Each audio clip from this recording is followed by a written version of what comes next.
Hello and welcome to another episode of Tennis Volley Talk with Brian Danielson. How y'all doing today? Just wanted to let you know a little bit about what's been going on. Last week I watched about a week and a half ago. I was talking about the finals of the men's that were coming up in Indian Wells, which they did have that final, and then right after that, week after the Indian Wells, Miami Open started in Miami, which is actually takes place in the Miami Dolphins football stadium. But what they do is they make a separate stadium inside of that stadium, and then they make a tennis stadium and have the seating and everything like that there on inside the stadium. And then they do make a tennis court. However they do, they must have something solid that they put on to make the tennis court and paint it and do all of that with the court. With that facility, though, too, it's kind of more, and they have outside tennis courts outside of that, the stadium there. So really makes it look nice for people that want to come and play at tennis whenever they can. They got some beautiful courts there and everything. So it really is good. James Blake actually is the tennis director of the Miami Open, and it's been wonderful with all the names that come there through the times that it has been there. It's been there, I think, like 6 years so far. So with that, but Indian Wells, it was Jack Draper and Holga Rune that actually ended up playing in the finals, and a big lefty from England, Jack Draper. Rune hadn't been in the final in like 2 years, and Rune had been playing really good through the whole week too, and Jack Draper just was on fire in Indian Wells. So he caught fire again, and he ended up winning the final 6-2, 6-2 over Holga Rune. And then they had in the women's, it was Aryana Sabalenka, and she played Mirra Andreeva. And then actually that was a very good match. Went 3 sets. Mirra is actually 17 years old, coming on the scene. Very tall girl, about 5'10". Gets around the court really, really well. Has some very smooth ground strokes, a good serve on her too. Very tall girl, lanky, gets to things very well. As does Sabalenka, but actually Sabalenka thought she was going to be running away with this one, but actually she ended up winning the first set 6-2, and with that, Andreeva had to kind of settle her nerves and kind of get thinking, I can do this. I need to do this, and she started getting the ball back a little bit better. Had a lot better second set. And then beat Sabalenka 6-4 in the second set, which was really, really a good, hard-fought set. And Sabalenka had several times that she could have won this match, but didn't capitalize on that. And then Andreeva came back and then played very, very well in the third set too. And Sabalenka just kind of didn't quite have it, and she got beat by a 17-year-old Mirra Andreeva, very good player. And so anyway, she lost that. But then the week after that, they started the Miami Open tennis, and that started about like the Wednesday after. And so I've been watching it all week, and then watching the draws, and they've had some fantastic matches and everything. And some people that have really been coming to light is like a 19-year-old that just graduated from Rafa Nadal's academy, and Alexandria Kali. Anyway, she is one up and comer. She's a little tiny left-hander, but a wily left-hander, and she took out 4 top 10 and Grand Slam champions in her route to going to the semifinals. And with that, it was Aryana Sabalenka, again, for the second week, happened to make it into the finals, playing absolutely crazy good tennis. But Jessica Pegula, actually American, USA, go USA, yay. Want her to, she ended up beating the up and coming wild card, the 19-year-old girl from Philippines, and she has really made the name for herself. She really plays good, and I think that it's just an upward start for her with this to actually then come from like one. I think she was down around about 128 or 130 or something, somewhere in that area. But then with this run that she had into the semifinals, she now is at like 50 almost, which now she can get into the main draw in 2 tournaments now. She can get into the US Open, Australia, French, in Wimbledon, and then see what she can do there with that. So, and then with the men's, it was again some really good playing all the way around. We were thinking that Taylor Fritz was going to make the final with that, and maybe Grigor Dimitrov. However, a couple other people had something to say about that, and that one person was Novak Djokovic. He was actually playing very well this week. People that you thought that could give him a little bit of a trouble. One of them was Sebastian Corda. Sebastian Corda, that is actually Peter Corda's son, that is now on the Pro Tour. And he used to be in the 80s, 90s tennis pro. He was a lefty. Sebastian's a righty. But with that, and then like last night or yesterday, Djokovic played Dimitrov, Grigor, and literally dismantled him. Grigor just didn't have any answers at all. Just didn't have it. And Novak has had the great serve, didn't miss but a few like 3 or 4 serves for the whole match for Novak. And then last night, you'd think that Taylor Fritz would have actually been going into the final with Djokovic, but he lost to Jakub Mensik from Czechoslovakia, I think it is, or in that area. He ended up winning and beating Fritz in 3. Djokovic 1 and 2. And then now the final for tomorrow is going to be Novak Djokovic and Jakub Mensik. And that should be a pretty good one because Mensik grew up humble beginnings and had a tennis court right outside his house and went out and played and started playing. And then he was able to get into a club and got happened to meet some people and ended up having winning tournaments and getting into being taught at a club and had the potential and ended up meeting Novak Djokovic and the whole story there. So it's going to be a interesting thing for him to be playing Novak in that. And Novak being 38 years old, he keeps on, and he was really playing good through this whole tournament. He's going to probably be hitting his peak and playing like the old Djokovic that he is.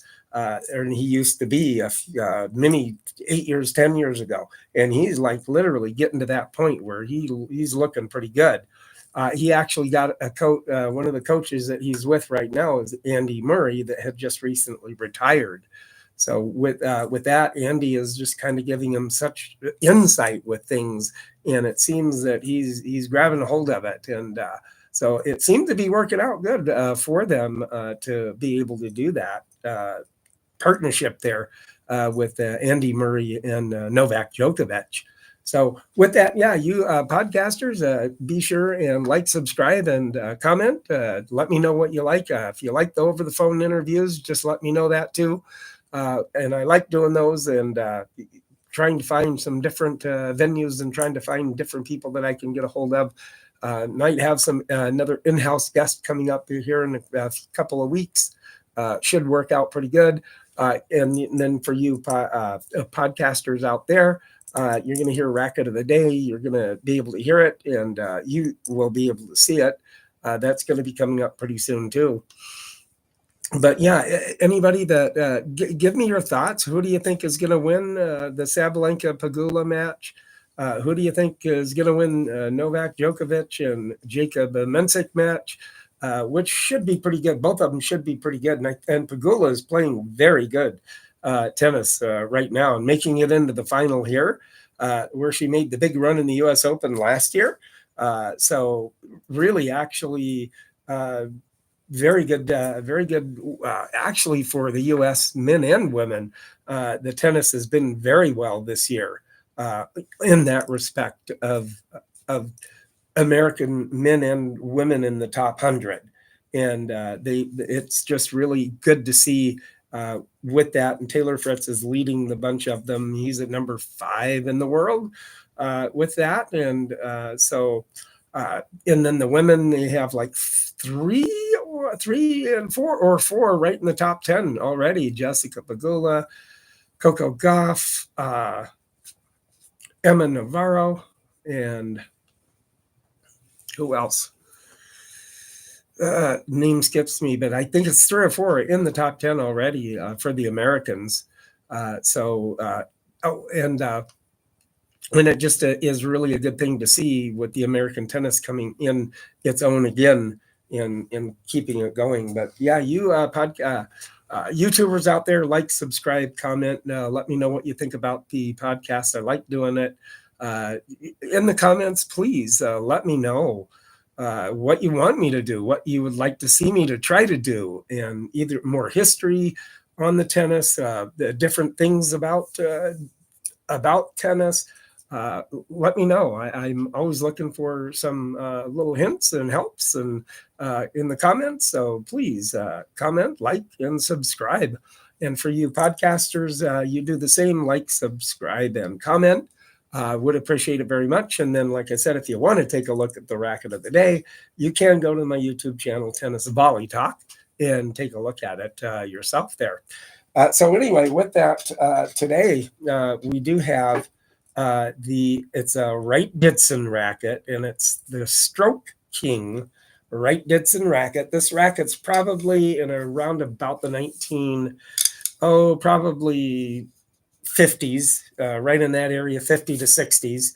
It's a Wright-Didson. It's a Stroke King is what it is with that. But Wright-Didson is actually a manufacturer that was manufacturing that started with the tennis rackets, and were known for the precision craftsmanship in manufacturing tennis rackets, and also golf clubs and baseballs and uniforms and stuff like that. They supplied the uniforms for all over the U.S. back in the day for baseball uniforms and stuff like that. And actually founded by in the Wright-Didson was founded by Baseball Hall of Famer George Wright, and then a businessman, Henry Didson, back in 1871. And that's how old that company, that's when it was founded. But this is a racket. It's still has the original strings in it. It's not the Calgut or Catgut, but the original strings in it. Still pretty tight, tightly wound. You could probably go out there and gently hit a ball if you wanted to. It would probably don't hit it hard, but just kind of gentle, maybe a gentle volley or something like that. And called the Stroke King. Of course, I kind of like the crown on it, meaning a Stroke King like that. And but I like the red handle on it too. They have the red leather handle with this one, which is really kind of cool. And then it has, with the wood itself, kind of a lighter color wood that they used with this. And then they have this little orange lettering here with the white lettering of the Wright-Didson Stroke King. But I like the little orange on it there too, and the little orange thing. And these right here, like, kind of give an indication of the oldness of it. So it could even be in the late or mid 40s to late to the into the 50s. Racket here is the age of this racket. Has green strings in it too. So somebody decided to like string it green. And so really still a well-built racket, very tightly strung. So anybody, let me know on that, on the comments, what you like, if you like the racket of the day, and kind of a little bit of a history of the Wright Didson company there. Later, actually, in 1892, Wright Didson was actually bought out by Spalding, when Spalding later became the Spalding Sporting Goods actually became one of the largest sporting good companies in the world, or in the United States, I mean. So they really, and since when they bought out Wright Didson, and but yeah, with Wright Didson, it's very nicely done racket, and it's very sturdily built still to this day. Like I said, you could probably hit with it. So you podcasters, like, subscribe if you want to take a look at it. Look at it on my tennis podcast, Tennis Volley Talk. And you YouTubers, you see it right now. I'm showing it to you, and I hope you like that. I hope you do like the racket of the day. I'd like to hear a little bit more comments on that. And whoever else is watching, any tennis pros out there, get in touch with me. Let me know. Make a comment. Anybody else that might be listening to me out there, some particular people that I may know. So make a comment and let me know. So, hey, I appreciate it very much for letting me come into and talk to you again today. I do appreciate it very much. It's starting to kind of get a little bit warmer days here, some days colder. So it's kind of a give or take with the weather-wise here so far. So tried to get out yesterday and tried to hit the serves a little bit today, or yesterday.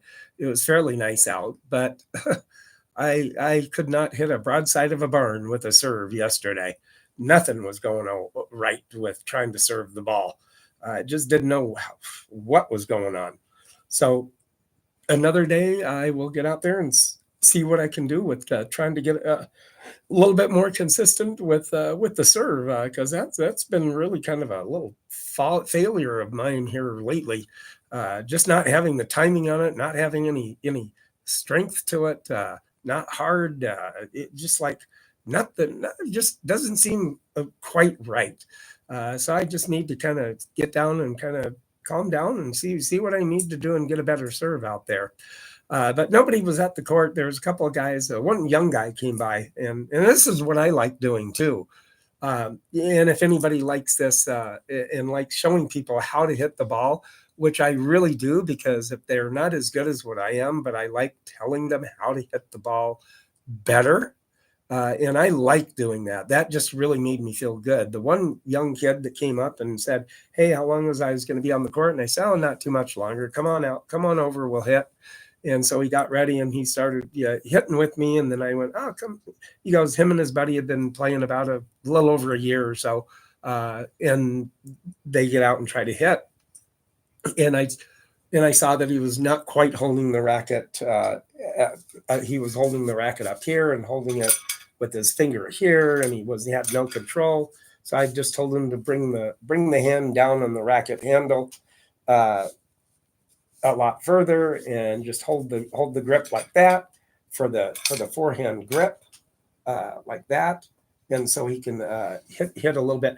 And then I just told him just gently just try to get it over the net and direct it over the net, but the racket will start doing the work for you, and which he really appreciated. And then what he ended up doing then is I then told him, and his buddy came out, and then I showed his buddy a couple of, and come down and do this with the racket down on the handle and stick with that, because it's going to feel funny, but the racket will start doing the work, and you're going to start maneuvering the racket for you whenever you start hitting the ball. And then I told them both, don't go to the baseline if you don't really know how to hit that well and keep consistent. And you miss it, 2 or 3 shots, and then it's gone. You missed it. And you keep doing that over and over. It makes it frustrating because you're not being consistent and hitting the ball back over the net. Why am I not hitting the ball over the net? So what I got them to do, and they were good enough where they could get the ball over the net and stuff, and then learning the aspect of just stroking the ball a little bit, but not hard. And then I told him, well, start from away from the net, about 6 feet from the net, and start just doing just hit the ball over the net gently. And this way, what it's going to do, it'll kind of show you how in the field to get the ball over the net, but don't overhit it. Don't try to kill it. Make a little game of it. And I told him a little game like using one side of standing and keeping it inside the service line, and then keeping it inside. If it goes out, the other person wins a point. Play to 10 points, and then you could do it one side on going back and forth, and then the other side of the court doing back and forth, and then cross court back and forth with the service line, keeping it in the service line, within the service box. So, but they were, by the time I left, I looked, and they were getting very consistent with keeping the ball over the net. So that was a fun thing for me to do and help.